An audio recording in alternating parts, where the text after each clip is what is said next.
Good afternoon and welcome to the John DeVito Show. I literally cannot believe I'm doing a show about this again. Biden has announced 250 million additional dollars in military aid to Ukraine, and they're calling this the final package of 2023.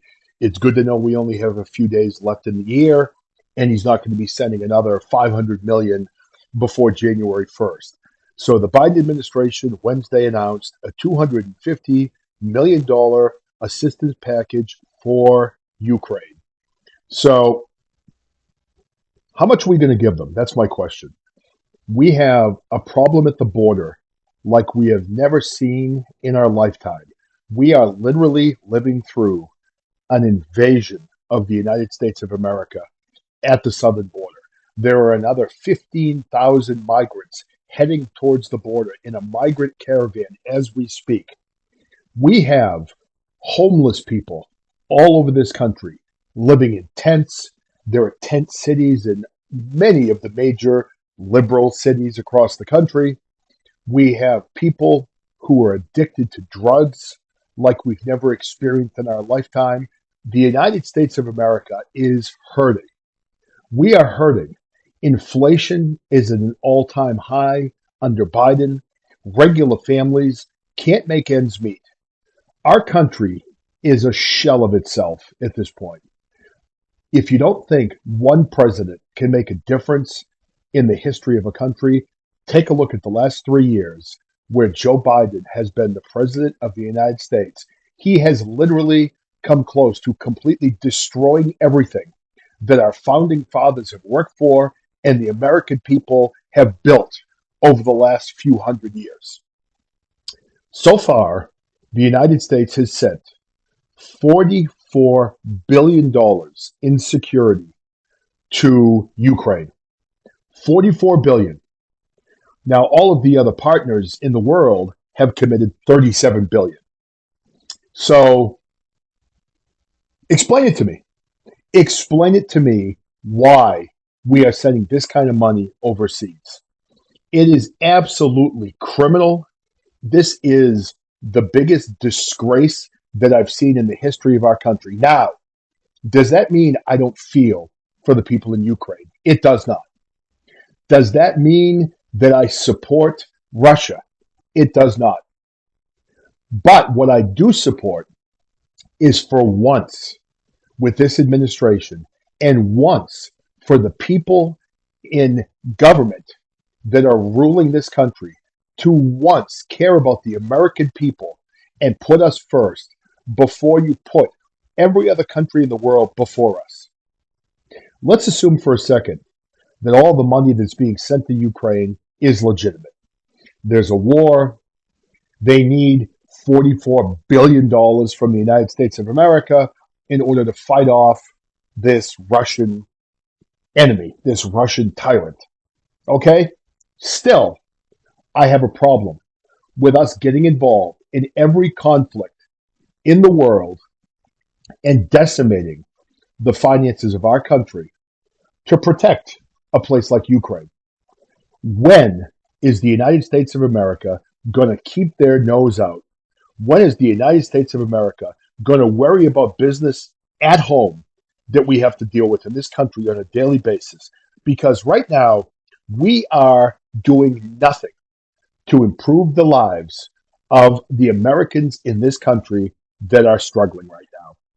And it is to me just absolutely disgusting that we continue to send this kind of money to a country on the other side of the world when we do not have things in order in the United States of America. I mean, think about the problems we have right now. Think about the struggles that we have in this country. I mean, there are so many. We could talk about inflation. We could talk about the affordability of healthcare.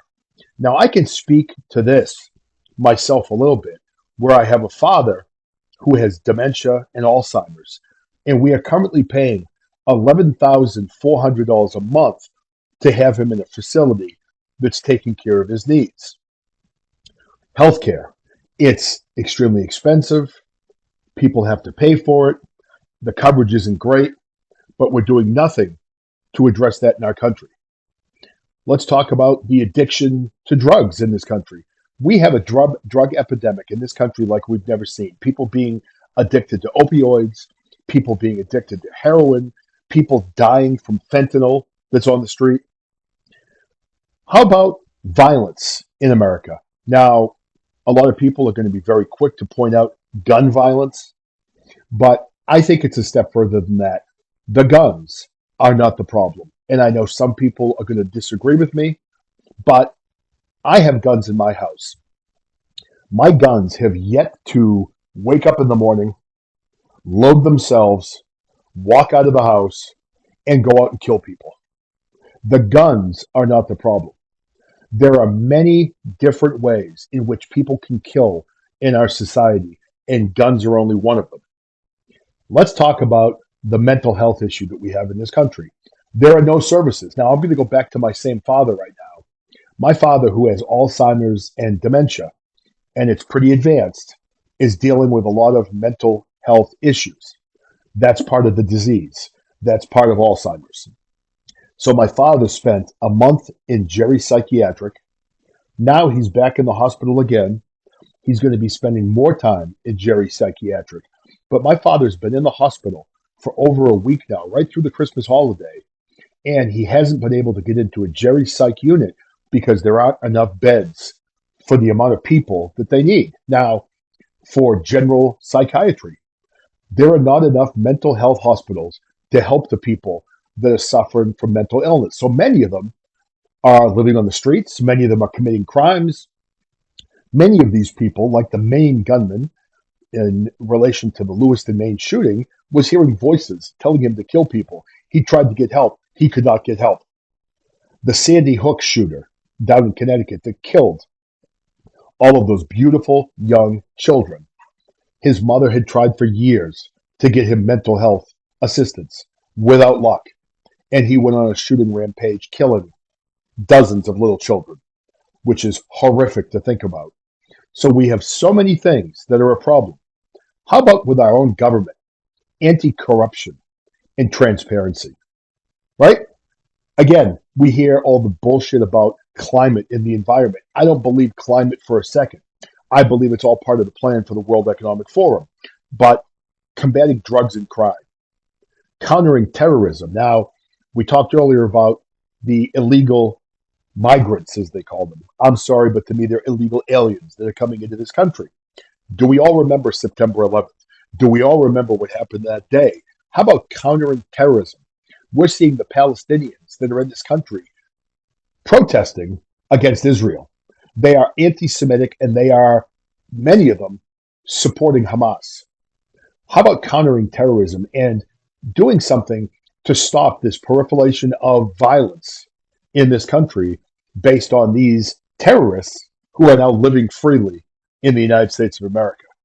So there are so many problems. There are so many problems in this country. But what is Joe Biden doing? He is sending our money again to Ukraine. Another huge amount of money. We've already sent $44 billion, and Biden now is going to be sending another $250 million. Now, I want to get on and read an article from CNN. And the only reason I'm using CNN is so people can't say that all he listens to is Fox News and Newsmax, because that's not true. But I want to read CNN, who is supposedly the fair news station. To me, it leans a lot more left than anywhere else. But let's read the article and see what they say about this. Okay, so the title of the CNN article on CNN Politics is this: Biden administration announces $250 million Ukraine military assistance package as U.S. exhausts available funding. So here's the article. The U.S. State Department announced a $250 million Ukraine military aid package on Wednesday, the last such package the U.S. will provide to Ukraine until Congress approves the Biden administration's funding requests. This package provides up to $250 million of arms and equipment under previously directed drawdowns for Ukraine. Secretary of State Anthony Blinken said in a statement, capabilities provided in today's package include air defense ammunitions, other air defense system components, additional ammunition for high mobility artillery rocket systems, 155 millimeter and 105 millimeter artillery ammunition, anti-armor ammunition, and over 15 million rounds of ammunition. Last week, the Biden administration said it had one more Ukraine security package to announce this year, but it would be the final one the U.S. could provide until lawmakers' approval. Defense Department Controller Mike McCord said in a letter to Congress that once these funds are obligated, the department will have exhausted the fundings available to us for security assistance to Ukraine. The package marks the limit of the U.S. ability to provide weapons to Ukraine without additional funding from Congress. Thank God for Congress. The Biden administration has asked Congress for a supplemental package. Listen to this. For a supplemental package, including more than $60 billion in aid for Ukraine. We've already given them $44 billion. Biden wants to give them another $60 billion.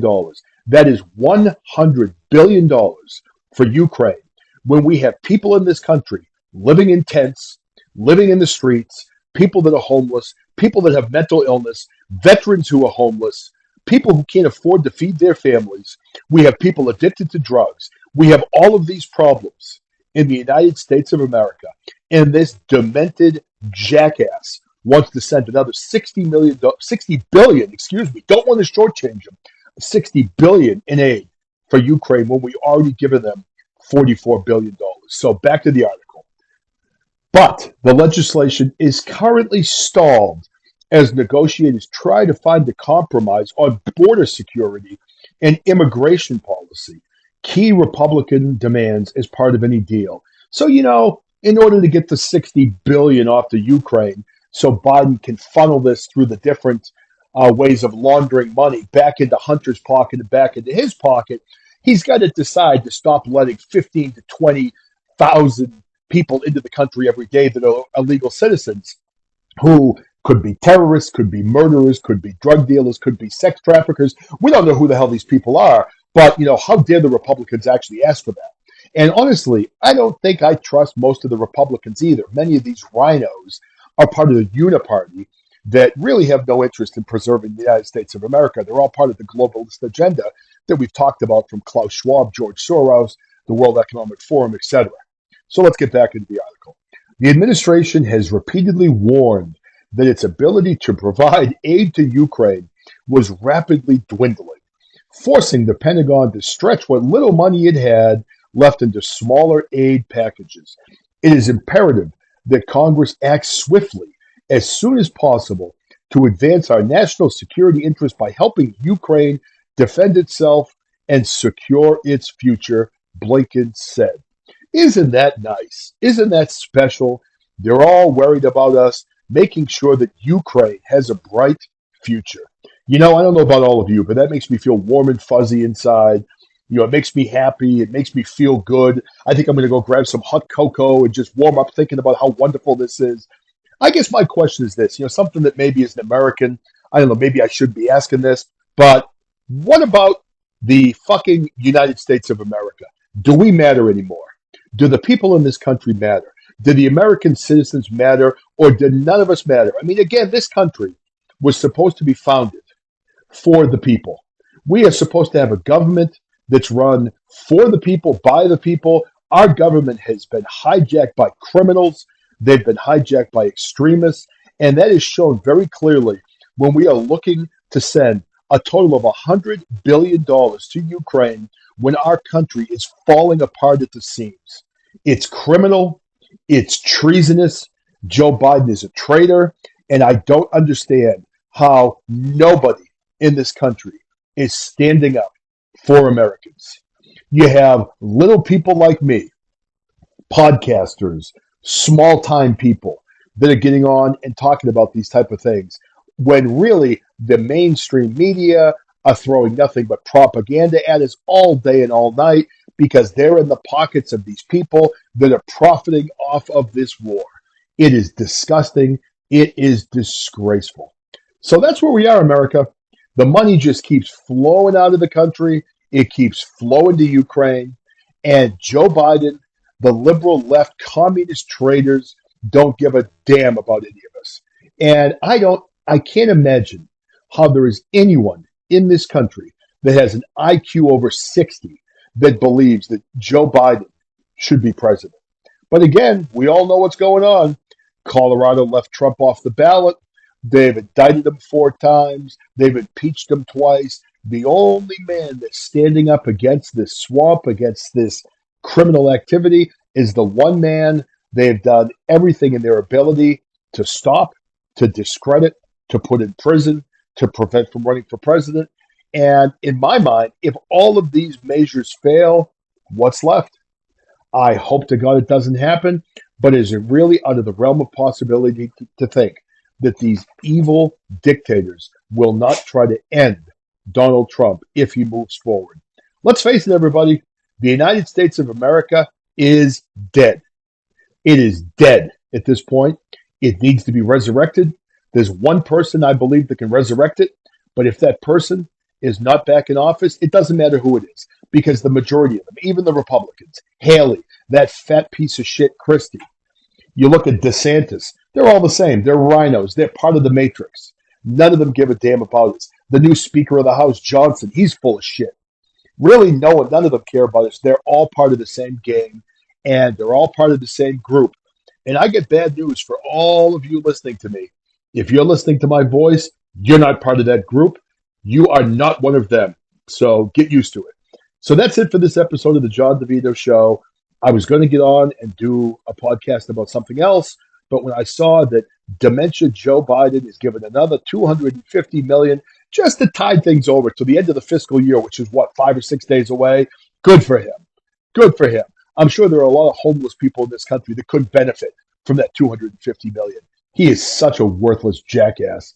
Anyway, as you can tell, I'm a little fired up today. I want to wish you all the best, and tune in again soon. Who knows what's going to come at us next? All right. Have a great day, and thanks for tuning in.